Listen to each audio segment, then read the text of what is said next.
महाराष्ट्र सरकारने पीक विमा योजनेसाठी खोटी कागदपत्र सादर करणाऱ्या शेतकऱ्यांविरोधात कठोर पावलं उचलण्याचा निर्णय घेतलाय आणि बनावट दावे करणाऱ्या शेतकऱ्यांना आता ब्लॅकलिस्टमध्ये टाकण्यात येणार असून त्यांना पुढील काही वर्ष कोणत्याही विमा योजनेचा लाभ मिळणार नाहीये।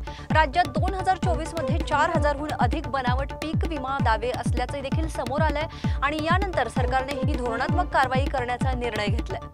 मीरा भाईंदरमध्ये मराठी मोर्चाच्या पार्श्वभूमीवरती शिवसेना म्हणजे शिंदे गटांचे परिवहन मंत्री आणि आमदार प्रताप सरनाईक यांनी पोलिसांवरती निशाणा साधत जोरदार टीका केली आहे। त्यांनी म्हटलंय की पोलिसांनी फडणवीस सरकारच्या दिशानिर्देशकानुसार कार्य करताना एका पक्षाच्या फायद्यासाठी काम केलंय आणि हा प्रकार तात्काळ बंद केला पाहिजे। सरनाईक अजून पुढे म्हणालेत की पोलिसांनी मनसे आणि शिवसेना आयोजित मोर्चाला अटक करण्यापेक्षा व्यापाऱ्यांना मोर्चा काढण्यासाठी परवानगी देण्यात चूक झाली आहे। यावरून ते मुख्यमंत्री देवेंद्र फडणवीस आणि उपमुख्यमंत्री एकनाथ शिंदे यांच्याशी संपर्क साधणार असल्याचं देखील त्यांनी स्पष्ट केलं।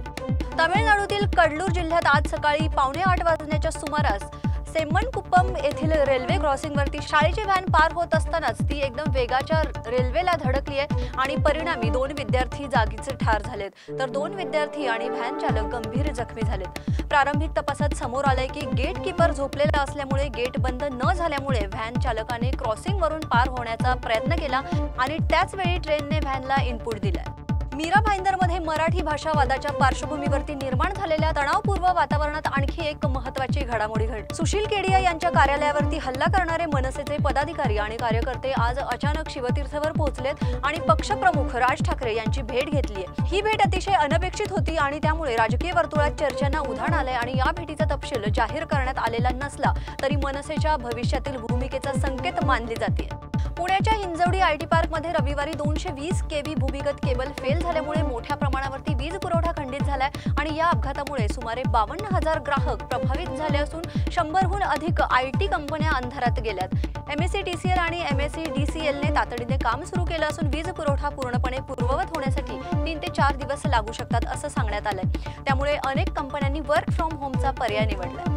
भाजप खासदार निशिकांत दुबे यांच्या वादग्रस्त वक्तव्यामुळे राज्यात संतापाची लाट उसळली आहे आणि त्यांनी म्हटलं होतं की मराठी लोक आमच्या पैशावरती जगतात, त्यांच्याकडे उद्योग नाहीत, ते करही भरत नाहीत आणि याच वक्तव्यानंतर राजकीय आणि सामाजिक स्तरावरती तीव्र प्रतिक्रिया उमटल्यात आणि यावर महाराष्ट्राचे उपमुख्यमंत्री देवेंद्र फडणवीस यांनी आपली पहिली प्रतिक्रिया दिली आहे। त्यांनी म्हटलंय की दुबे यांनी जे काही म्हटलंय ते संपूर्ण मराठी समाजावरती लागू होत नाही। मराठी माणसाचं देशाच्या प्रगतीत मोठं योगदान आहे आणि हे विसरता कामा नये। मीरा भाईंदरमध्ये मराठी भाषेच्या समर्थनार्थ मनसेने काढलेल्या मोर्चाला पोलिसांनी परवानगी नाकारल्यानंतर उपमुख्यमंत्री देवेंद्र फडणवीस यांनी यावरती आपली पहिली प्रतिक्रिया दिली आहे। त्यांनी स्पष्ट केले की मोर्चासाठी योग्य मार्ग निवडला असता परवानगी नक्कीच दिली गेली असती। फडणवीस म्हणाले की कोणताही मोर्चा काढणं हा लोकशाहीतील अधिकार आहे, पण जर त्यामुळे कायदा आणि सुव्यवस्थेचा प्रश्न निर्माण होणार असेल तर पोलिसांना उपाययोजना कराव्या लागणार आहेत। मनसेने ज्या रस्त्यावरून मोर्चा काढण्याची मागणी केली तो मार्ग संवेदनशील होता आणि त्यामुळे पोलिसांनी तो मार्ग नाकारलाय।